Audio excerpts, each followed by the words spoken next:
बात चाबी किसके पास है? उस्मान बिन शैबा के पास। बुलाया रसूलुल्लाह ने, कहा है उस्मान बिन शैबा? आए, सर झुकाए हुए आए, ईमान लाए हुए नहीं थे। कहा लाओ चाबी। चाबी दे दिया हुजूर के हाथ में। कहा है उस्मान, क्या मैंने ये बात नहीं कही थी? एक दिन ये चाबी मेरे हाथ में आएगी।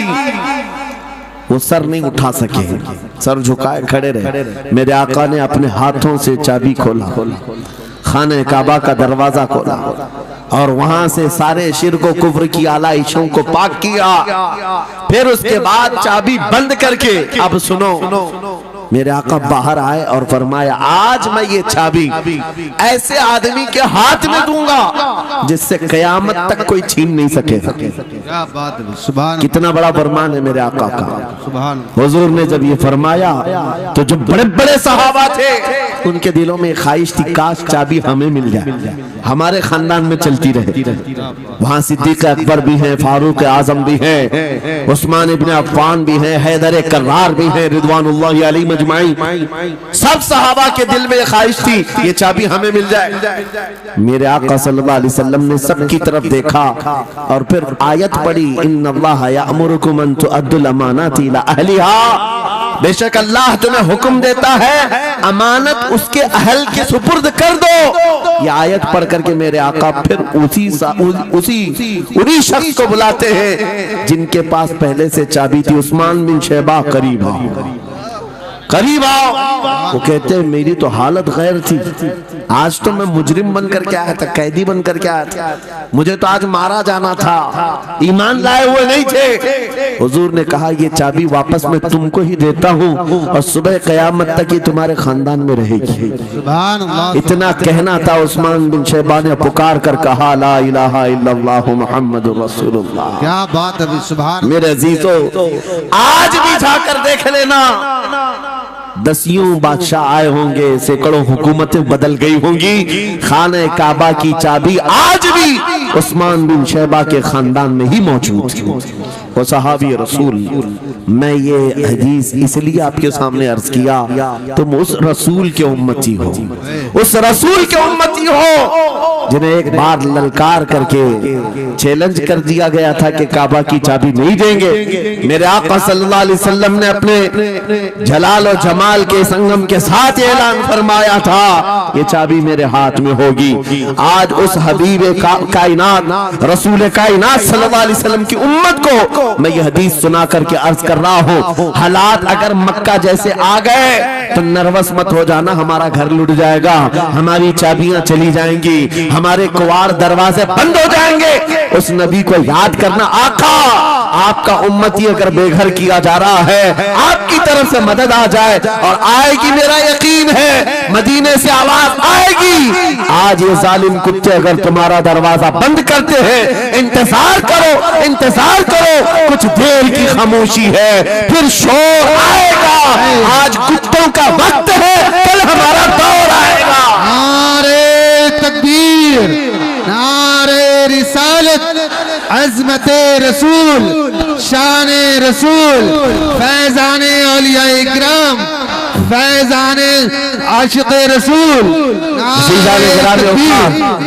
बात सिर्फ इतनी है कि हम छोटी छोटी तकलीफों से बिलबिला उठते हैं और हम सबर की तरफ नहीं देखते। हमें हालात आज हिला दिए जाएंगे, झिझोड़ दिए जाएंगे।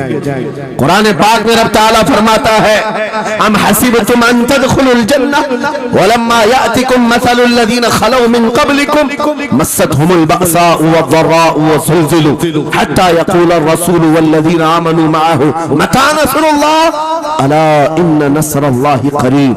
मेरा रब फरमाता है, क्या तुम ये सोचकर बैठे हो कि ऐसी ही जन्नत में दाखिल हो जाओगे और पहले वालों को जिस तरह तकलीफें आई तुम्हें नहीं आएंगी?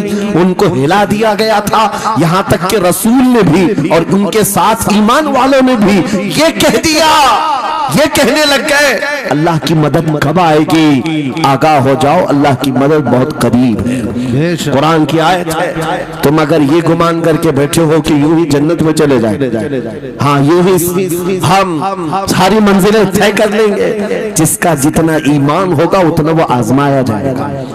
उतने इम्तिहानात से गुजारा जाएगा। आज ऐ नौजवानों, तुम्हारे इम्तिहान का वक्त करीब आने वाला है। तुम्हें क्या करना चाहिए? क्या करना चाहिए? इम्तिहान देने के लिए तैयार रहना चाहिए, वरना हवाओं की कीड़े मत बनना। आज हवा उनकी चल रही है तो उनकी जय जय करेंगे, कल इनकी चल रही है इनकी जय जय करेंगे। ईमान वालों की ये मेयार नहीं है। जो ईमान वाला है वो हर आंधी में डटा रहता है, जमा रहता है। खालिद बिन वलीद को याद करो, एक लश्कर लेकर के वो एक इलाके में गए थे। तवज्जो है नौजवानों, हाँ मैं देख रहा हूँ बहुत सारे खड़े हुए हैं और बैठे हुए भी, जो जैसा है वही जमा रहेगा, क्योंकि ये महफिल रसूल है, महफिल रसूल है। जाहिर सी बात है, खड़े होने वाले वो भी उतना सवाब हासिल करेंगे बैठे हुए, लेकिन कुरान कहता है ला यस्तविल काइदून, यानी बैठे हुए लोग खड़े हुए लोगों के बराबर नहीं होते। खैर बात यह है कि आप अपना जहन इस तरफ रखें। खालिद बिन वलीद उस अजीम मुजाहिद की बात कर रहा हूं रज़ी अल्लाह ताला अन्हु। एक लश्कर लेकर, नौजवानों का लश्कर था, एक ईसाई किले का मुहासरा कर लिया, और किले का मुहासरा करने के बाद अंदर सख्त लोग थे, मुकाबला कर रहे थे, लेकिन किला फतह नहीं। अब अंदर वालों ने ये मशवरा कर लिया, जो बड़ा राहिब था, पादरी था, कहा ये खालिद बिन वलीद है, इससे लड़ना आसान नहीं है, ये जहां जाता है फतह के झंडे गाड़ कर आता है। उसने जो गुरु घंटाल था सबको जमा किया और कहा मैं एक तरीका ढूंढा हूं, इसके जरिए से इनके ऊपर हम कामयाबी हासिल कर लेंगे। सबने कहा हम इत्तेफाक करते हैं। कहा क्या तरीका है? गुरु ने कहा, पादरी ने कहा ये बैठाए ये सब चीजें महफिल रसूल के आदाब नहीं है। जो लोग बैठा रहे हैं, मैं कह रहा हूं जो जहां है जिस हालत में खड़े रहेंगे इंशाअल्लाह। आप अगर खड़े होने में दिक्कत महसूस कर रहे हैं, मैं भी खड़ा होता हूं इंशाअल्लाह। ठीक है?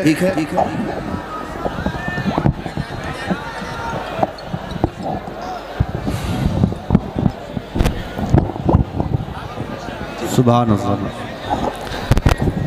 मुझे पता है सब जवान हैं, सुबह तक खड़े होने को तैयार है, और हम भी खड़े रहेंगे इंशाअल्लाह।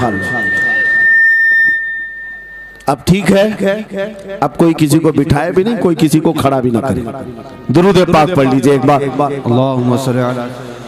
अल्लाहुम्मा सल्ली अला सय्यिदिना मुहम्मद व आलिहि व अस्हाबिहि व बारिक वसल्लम। मुझे पता है मुफ्ती साहब, मैं ये आपको बता दूं, हर जलसे में ये हाल हम देखते हैं। वजह यह है कि हम कुर्सी पे बैठे रहते